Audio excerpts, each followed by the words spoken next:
At first, thank you for inviting me at this very interesting symposium. I will speak about this question, or this problem, method and spatial sensitivity of Italian engineers and architects in the 50s and 60s of the 20th centuries.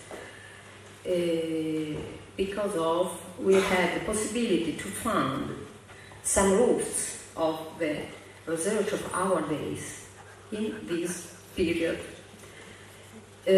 Some words about the historical context. After the Second World War, at the starting point of Italian democracy, architecture had to manage an important social role, neither to working class, which was urbanizing, but also taking account the surprisingly development in Italian economy. Italian architecture was really facing a great challenge, the so-called reconstruction, which included the question of cities seriously damaged by bombing, so as new housing and facilities for workers and middle class. It entailed, however, two ranges of problems. On one hand, urgency, concreteness, and attention to the social issues. On the other hand, the difficulty of modern.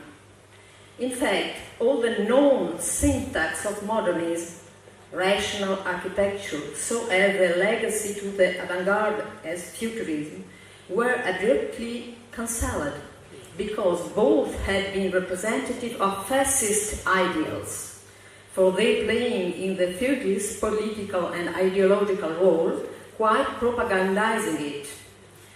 That's the reason why architects were forced to find a new base for giving their works an image of the contemporary spirit, against the consistent temptation of the neorealism.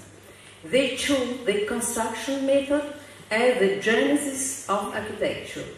The ideological neutrality of construction in terms of clarity and logic and mathematical computation seemed better to match or represent that aim. In other words, construction became the very form of building, or the strongest architectural anchor for design. It really outlines, however, an ideal continuance with the innovative path that had produced the epochal development of contemporary European architecture since the Enlightenment and the steel engineering in the 19th century. Even in the second part of the last centuries, the engineers were able to show the main path to the renovation. The Engineers' School of Rome, thanks above all to Pierluigi Nervi and Riccardo Morandi, had a preeminent role, but the architects were ready to follow up and on their ideas, and at times even to anticipate them. In this case, static coherence and creative imagination of construction found an extraordinary and efficient accord. From this convergence of intentions, new concepts were born. I resume so. The large structure as a symbolic expression. 2. The harmony of woven rib vaulted structures. 3. The balanced gamble in reinforced concrete cable steel structures. 4. The Franciscan works. 5. The heritage of Auguste Perret and the theory of environmental pre-existences. 6. Technical abstraction and parametric architecture. 7. Beyond calculation through an imaginative figure. Or 4. It is impossible to explain in detail all these new design methods. I would rather summarize them, referring back to the writing report. First of all, take a look what architects were doing immediately after the Second World War.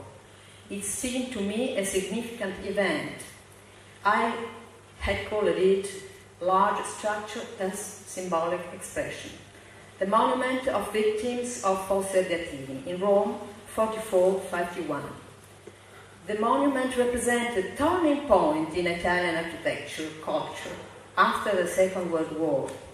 The fact 335 innocent Roman people were killed there by Nazis in a horrible manner, shooting them in the head with weapons. The corpses were temporarily buried under the heap of ground closed by mines, just to hide that atrocity. Nevertheless, people heard, and after the liberation, they claimed to devote a memorial to the martyrium. The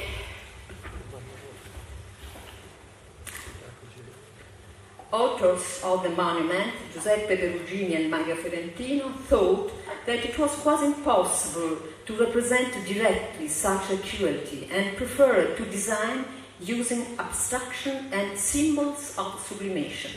So the monument tells us what happened through allusion, only a large dolmen suspended between light and shadow, a sign of a common eternal peace, a gigantic stone as grave for victims parting all together as brothers. The structural invention is a tall cross-beam system in reinforced concrete with cantilevered corners in form of an immense grey stone, like an abstract, silent and dramatic sign. It is empty inside, but it seems heavy. It seems to sustain all the depth of battle.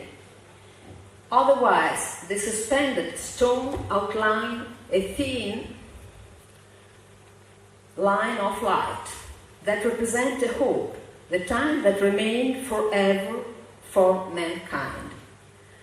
On the same time, what was possible to be told about this tragedy was expressed by material and artistic works. Francesco Coccia's statues and Mirko's bronze gate are the artist's complement of that monument. A group formed by three gigantic figures, one youthful, one adult, and one elderly, joined together in the agony of martyrdom.